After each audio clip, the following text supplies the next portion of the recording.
Good people, good people, good people. Welcome back to the Gum Town Podcast, episode 215. I'm Doug B. If you tuned in to this podcast, thank you for your time and your attention. I really appreciate you giving it a shot. Today's guest is the founder and owner of Prolific Tech Solutions LLC. I'm looking forward to this conversation, and I'm sure we'll all be inspired by his story. Let's chop it up with Marco Toney. Marco, how's it going, man? Doing good. How about yourself? Glad to hear that, and all is well on my end too. First things first, thank you for taking time out of your schedule to chop it up with me. I really appreciate it. Well, not a problem. I appreciate you for reaching out. Yes, sir. Of course, we'll talk about all the great things you got going on over at Prolific Tech Solutions LLC. But before we talk business, let's get to know the man behind the brand. Born and raised in Montgomery, Alabama. How was your upbringing in the Gump? Well, hey, I'm the seventh of nine children and am born and raised in a home with my mother and father. I'm pretty much a church boy. Born and raised in the church, man, and just growing up and a couple of my hobbies that I like to do is of course spend time with family and also continue to work on my craft and what I do, and that's also in computer repairing, fixing flat screen TVs, and also cooking for my family. I like being hospitable to my family. And Okay, yes, sir. awesome stuff, man. So, seven of nine children. Y'all had a pretty large village growing up in the church. So, definitely just cool to hear about just that family aspect growing up in the church. I definitely can relate. And you in church from sun up to sundown, it seems like on Sunday. You at Sunday school, regular service, and then if you got church anniversary, man, you're gonna be in there from 9 to 5 easily. Oh man, you talking about morning service, the daytime. Certain Sundays you'll have morning service, then afternoon service, then some Sundays you'll have morning service, then you got to come back to church for evening service. Yes, sir. Absolutely, man. And just and like the cool thing about being in the church, just in that, just growing up in the church and just being around those elders, like didn't really understand it at the time, but like just being in church, having to be quiet, having to be on time, like it's just a lot of life principles and life lessons you learn from being in the church. Oh, absolutely. And like I could say for myself, just like you said, like even things that I did not understand, but it seemed like God just have a way to pull you back to Him, no matter what direction you want to go. But God already saw fit, and the thing about it, we all got to respond. We all got to come to the point. Either we say yes to Him, or it's the other way. But I just appreciate, for every situation that came in my life, just growing more closer to God every day, be the best that He created me and He called me to be, man. And I thank God for my parents, instilling the word of God, and they still doing it. Actually, my parents are pastors. They are currently my pastors. Okay. Awesome stuff. Awesome stuff. So that's amazing that so now it makes sense why you always in church. Parents was both pastors and just being in that environment and just being tapped in with the word of God and still, in the word of God to this day. That's amazing because hey, God is the God and light and without God, nothing is possible. Absolutely. I agree. Stuff. So I see you graduated from Carver Senior High School. I think y'all called it C House. How was that experience going to Carver? Actually, man, I'm gonna be honest with you. I actually got my crap in one of the things that I do as far as my business is in computer repair. And the teacher that I had was his name is Doug Walker. I graduated in '05. I believe I was there from '01 to '05, if I'm not mistaken. But actually, I got into the craft of computer repair. I believe it was in the ninth grade, and the way that I got into it was my mom. She told me like, "Hey, you interested in this in the repairing computers?" I said, "Okay, then."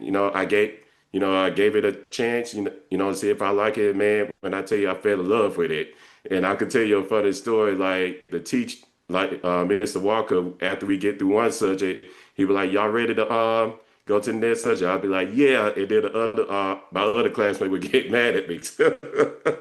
But I just had an interest in that, and I actually had my first job with the Board of Education working at Carver during my senior year.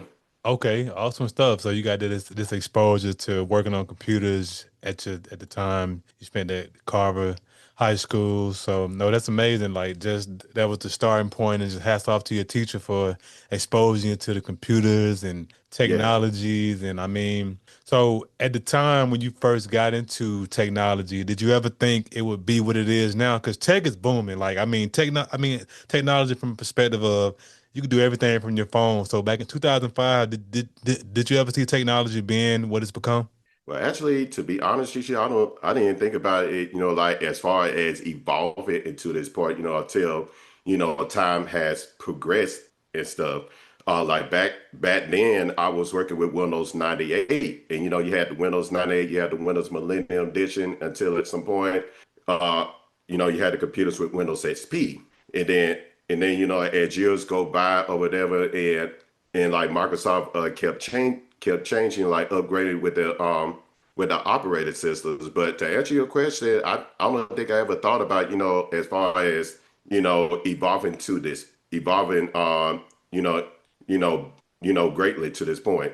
Yeah, man, I'm with you 1000% because I just seeing what tech is and like I first became interested in tech in 2000 when I was 13 and got my first computer and just I never thought I would be able to order pizza from my phone or t talk on a Zoom. It's just cool to see how technology has evolved and I know that's silly, but it's just cool. Just technology, one of those things that's forever evolving and like it's just cool to be able to just talk to another tech guy and like you've been in this thing 20 years now, oh 05, 2025, and just been rocking and rolling. So once you finished up high school at Carver, did you go to college, military, or did you go right to work?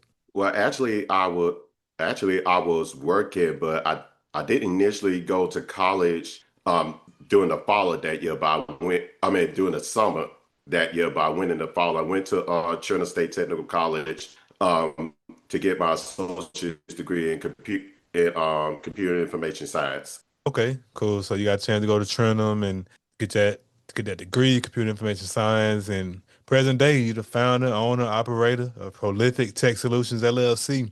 So I'm big into brand names, Marco. So I got to ask you, what's the inspiration behind your company name?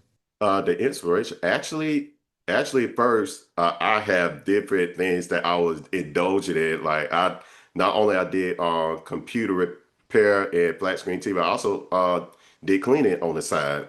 At first, my name, the title of my business name was like Marco's Computer and Cleaning Services. But actually, thankfully, that I had a business mentor, and he encouraged me like, well, hey, that just sound, you know, I guess, maybe not too broaden or whatever,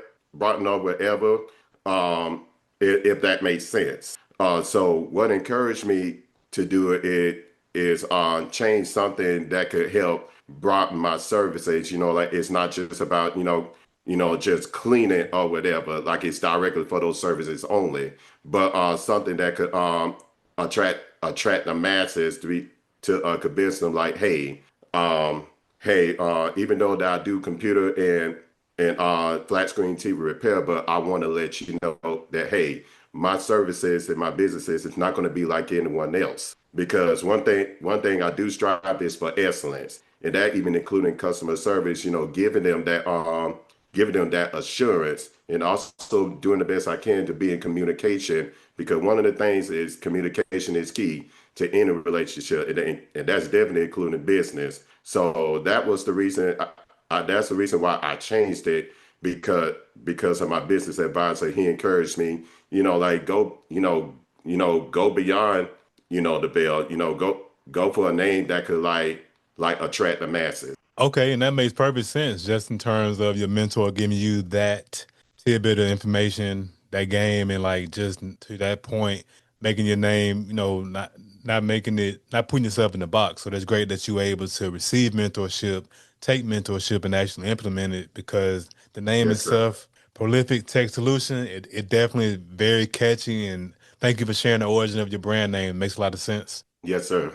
Sir, so I know you work on computers repair and flat screen TVs. So aside from that, what other services do you offer under the Prolific Tech Solutions umbrella? Well, right now I'm more dev into doing Windows-based computer and laptop repair. Um, I like I like as far as Apple computers over there, I don't fool with them like that to be honest with you. And it's not like that I wouldn't like, get into it. I know Apple products are more secure. Um, but I will let you know this as well that I work at an IT help desk. Here in Montgomery, and it's named J.R. Smith Manufacturing Company. It's a company that specializes in plumbing equipment. Like they create drains and stuff. But I work in the IT department where I actually fixed on a few Apple products. So maybe that's just something that I could look into the future because I know that there's a lot of people that would ask me like, do you work on iPads? Do you work on Apple products or whatever? I'm not gonna say that I feel comfortable in doing that, but that's just something that needs to be part of my arsenal. But other than that, not at this moment. Okay, sounds good. And that's great that you started to get that exposure to Apple products, just being able exposed to it in your field, working for the company you work for. And yeah, I mean, just continue to add to your arsenal and evolve as you see fit. I mean, hey, if business is booming with you working on Windows machines, hey, if it ain't broke, don't fix I know, right? it. And, Good and stuff. also, and I'm about to say is if they have a warranty on it, don't try to mess with it either. Yes, sir. Absolutely. Absolutely. So whenever I have entrepreneurs on the platform like yourself, Marco, I like to talk about three things: the aha moment, action, and audacity. Take us back to your aha moment when you first had the idea to take your love for tech and turn it into this business. Oh wow. I get well. You know what? Kind of think a bit. When I realized that I have a love for this. Like doing computer repair. I believe it was my mom that was encouraged me. Like try to find a job in my field. And I'm going to get to the answer to your question. And like there are times I kind of put it off or whatever. But let me see. When it comes to like making it a business, like I did things like here and there, but to make it an official business, I believe that happened maybe around in the 2010s. And I and like like hey, let me invest in this or whatever. And I bought my tool and I got my tools, like try to spread the word around, try to be a service to many people and also, to win people's confidence. So that aha moment, I believe, when it came to the business part, I believe it came in the 2010s, when I developed the confidence to make it, like an official business there. Okay, good stuff. And hats off to your mom just encouraging you Mhm. to start this business and take this your love and your passion for it for tech and turn it into a business. So that's an amazing aha moment. So from the time you had that aha moment, let's talk about action. How long did it take you to come up with a name and get the LLC and get all the business stuff situated? Okay, just like I was stated, like when it came to changing it to prolific tech solutions, I believe I did that this year or last year, and I don't think that it took long for me to go ahead and make the change. But as far as going going through the paperwork, try to get what's called naming reservation, it and some other documents, I believe I took care of that the last year, this year. Okay, good stuff. Hey, that's what it's all about. Just getting that paperwork done, making sure your business is legitimized and making sure you're paying taxes because there's this guy named Uncle Sam that's coming for you no matter Oh what. yeah. Yes, sir. Good stuff, man. That's amazing stuff. That last portion, audacity. It's one thing to have an idea. It's another thing to put action behind it. But to put it out to the world to be praised or criticized is where the audacity comes in my opinion. So just hearing you talk and just hearing your love and your passion for tech, it sounds like you gave yourself that audacity to put this business out to the world. Oh, oh, absolutely. Especially if you have a love and a passion for it, and of course, you got the right people in your corner to to push you. Why not give it a chance? Because guess what, your work ethic ain't always going to be like somebody else. You know, you're different, you're unique, you're genuine. So when you deliver your service to people, and especially when you do a good job, you know, of course, those customers going to recommend you. Yes, sir, absolutely. And that last part you were just talking about, that customer service, and I know you mentioned it earlier, like you just strive to offer exceptional customer service, and that's really key because customers will always remember how you made them feel, how that experience Hmm. made them feel, and that's why it's important to prioritize customer service, which you do, and that's amazing because I'll be honest with you, Marco. I mean, these days finding great customer service is rare. I mean, because a lot Yeah. of time, like a lot of times you go places, people are on their phones, people are distracted, and I'm not judging them because a lot of times I'm distracted myself when I'm just when I'm you Mm. know when I should be focused on stuff. But it's great that you prioritize providing a great customer service experience. Like it's gonna take your business a long way. Absolutely. And if you don't mind me adding this, I believe I developed, refining good customer service. I used to be a manager at Hardee's, and I used to work for this company called Convergent. That's in at that time was in Montgomery, Alabama. Um, and I believe that was one of the reasons that could be one of the reasons why I really take that I want to take customer service very, to the highest. Because like I said, when you treat customers, with empathy, you listen to them and also, just be honest with them. Be honest with them, to the best of your knowledge, depending on what the matter is. Yes, sir, absolutely. And it goes back to what you were saying earlier about communication being key.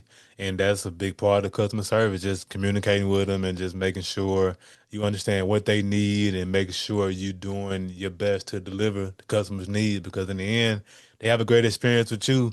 They're going to be repeat customers and also they're going to refer you, and word of mouth advertising is the best form of advertising. Oh, absolutely. Yes, sir. And that's just Absolutely.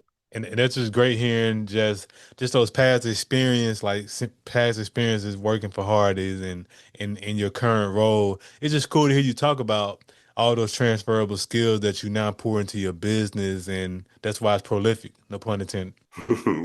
Now you good, man. And the thing about it is that you forever you continue to learn. You continue to grow. And that's the beauty. It's just like your art, man. It's yours. And once you master one thing, then you could work on something else. To expand your brand. Yes, sir. Absolutely. Absolutely. So with everything on your plate, you working 9 to 5 and you're building this business on the side. And I know you prioritize spending time with family. So with everything on your plate, Marco, like what do you do to just decompress and get away from the grind? Uh, what I do is pretty much like watch videos, watch TV, to try to, decompress,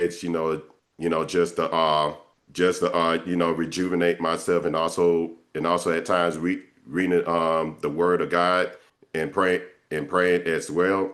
That's how I could decompress. Okay, and those are great avenues. Watching some YouTube videos, learning, being a forever student, and just staying tapped in with the word of God. Like that's what it's about, having those outlets to get away from the grind. Because otherwise, if you're always hustling and chasing the dollar, you'll burn out. Oh, absolutely, man. The thing about it, if I can't fill my cup, then how how much more can I give to others?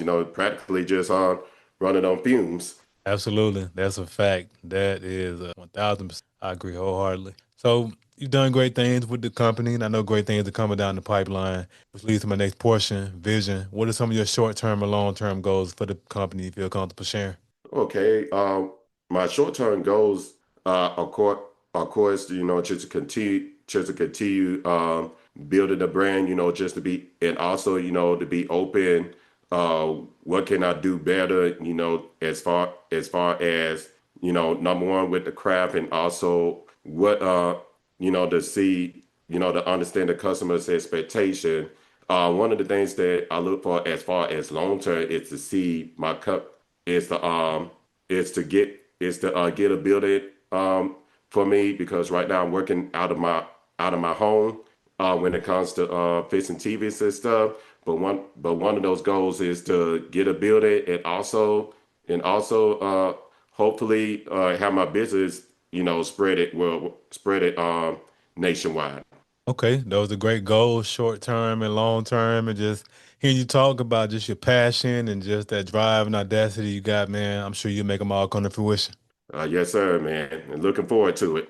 Absolutely.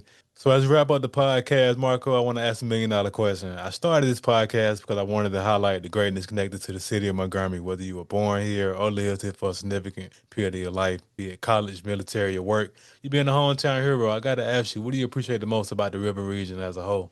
Well, I appreciate about the river region as a whole. I mean, my beginnings, like I can't get away with it. Montgomery's in my blood, man. But I appreciate, I appreciate certain things, like trying to find certain outlets, like even the people in the culture of Montgomery. Um, even certain jobs that help me to, be the person that I am, and also, evolving as well. So that's just some of the things that I appreciate about about the river regions, being part of my roots because it helped me to be the person that I am today. Absolutely. That's powerful stuff, Marco. How can the people connect with you? What are your social media handles? What you said, I'm sorry. Oh, no, I was just saying that's powerful stuff. And I was just asking, how can the people connect with you? What are your social media handles? As far as outlets and stuff. Yes. I was just asking, how can the people connect with you? Like, Oh, um, okay. what are your social media handles? Facebook, IG, TikTok? Okay, I got you. I'm sorry. No problem. Uh, of course I'm on Facebook and also my business page, Prolific Tech Solutions, LLC. Anybody could follow me on there. I'm also on Instagram. I'm on LinkedIn as well, and also TikTok. So anybody is more than welcome to connect with me. Too easy. And of course, I'll put all of that information in the description of the episode. Hey, Marco, thanks again for the conversation, man. I really appreciate you. I appreciate it, man. Thank you so much once again for reaching out to me and having this great conversation. Yes, sir. Good people, that concludes another dope episode of the Gumptown Podcast. In the meantime, in between time, y'all know what to do. Be blessed, be safe, but most importantly, have the audacity to be you.